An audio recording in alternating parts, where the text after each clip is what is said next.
everyone, and thank you very much, Dr. Awa, for this introduction.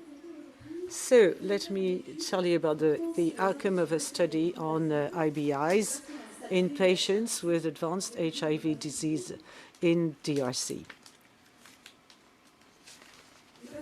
Now, these patients, as defined by WHO, with a CD4 under 200 or a stage 3 or 4 of disease, are exposed to a higher risk of death.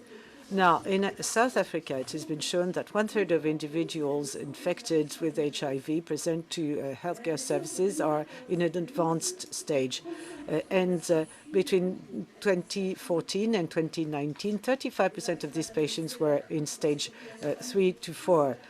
And IBIs are more frequent in IPD seropositive adults, and all the more if their CD4 count is low. Now, the bacterial infection, of course, lead us to think about antimicrobial resistance, AMR, which is a growing problem in sub-Saharan Africa. This is where there is the highest death rate attributable to AMR. Of course, this questions us about the adaptation of treatment protocol and empirical adjustments in countries such as DRC, where there is very limited evidence-based knowledge. So what can we do? How can existing empirical therapeutic protocols be optimized to improve survival in advanced HIV disease? Is there any specific parameters, such as exposure before care, so as to start antibiotics in an empirical way as early as possible and in the best possible way? In order to try and come up with elements of answer, we've looked at IBIs with growth of bacterial meningitis diagnosed in lab cultures. We also combine this with the onset, the time to symptoms during hospitalization and exposure before cares. If it was seen in the 48 hours of being at hospital, the IBI was considered to be community-based, whereas if there had been an exposure to care within 30 days before hospitalization, it was considered to be hospital-acquired. And if in the course of hospitalization, infection was confirmed and considered as a nosocomial infection. These definitions are not based on consensus in the medical community, but they were discussed with the hospital team. We wanted to describe the prevalence, bacterial agents, antibiotic resistance, and outcome in order to guide empirical antibiotic treatment protocols. So we carried out a descriptive a prospective study in CHK in the Kibinda Hospital Center. This is supported by MSF since 2008, specialized in HIV patients. Inclusion criteria in the study were the same as those used routinely at CHK, i.e. to prescribe blood or CSF cultures, i.e. fever or hypothermia, and or signs of shock, and or readmission within 30 days, or based on clinical observation. We collected data from several sources and also bacteriological data from the lab. In the course of the study, between August 2021 and July 2022, 1,725 admissions were registered, among which 1,298 were included, i.e. 997 patients. At least one blood and or CSF culture was practiced, i.e. 1,198 admissions.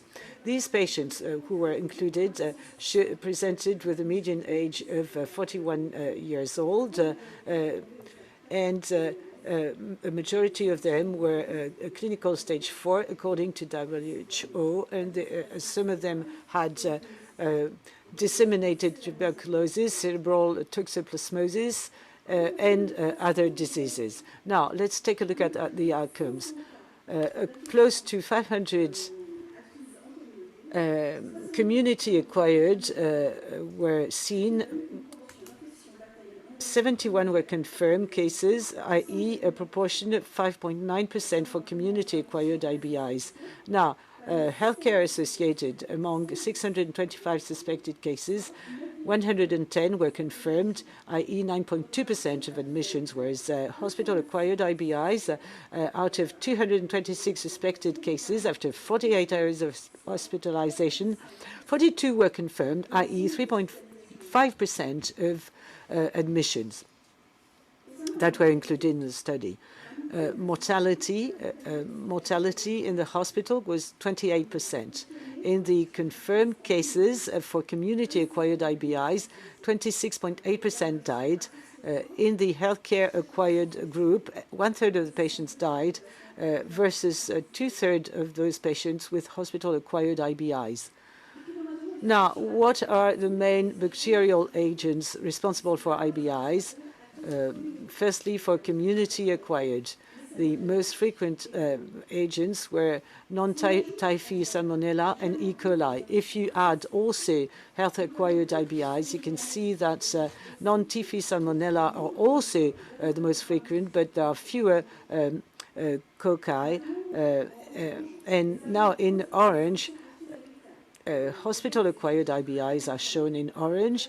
There are more hospital typical germs such as K. pneumoniae and also S. aureus, among others.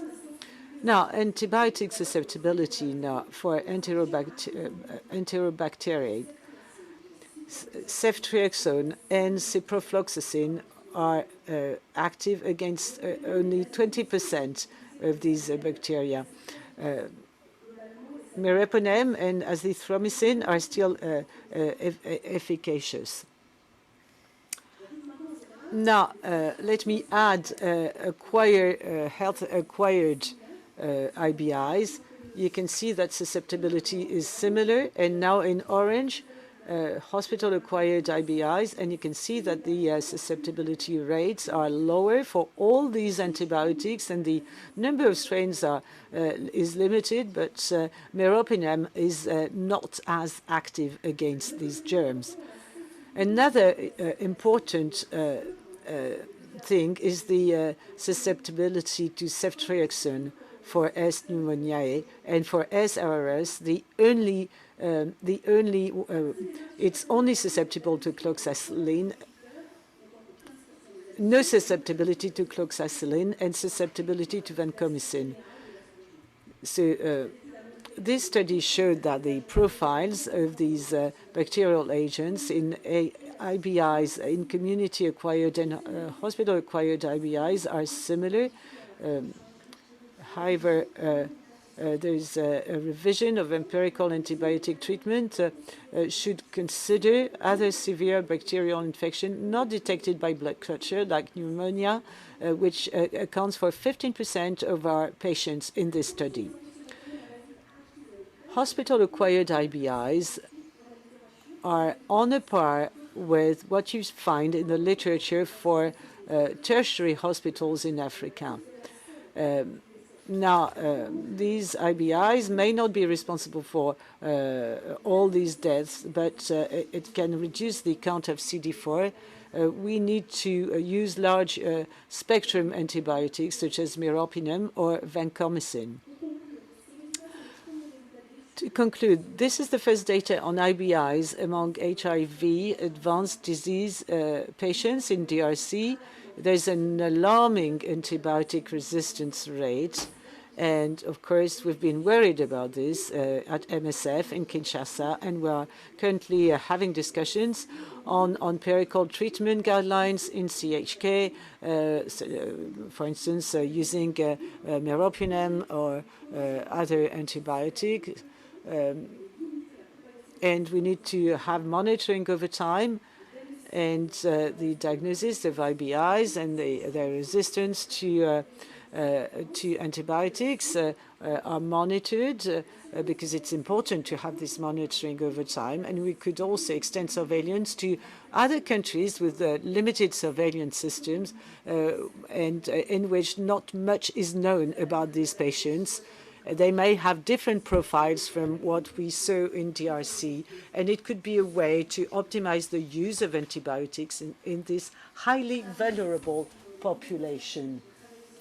Now, I'd like to thank all my colleagues who worked on this study, and thank you very much for listening.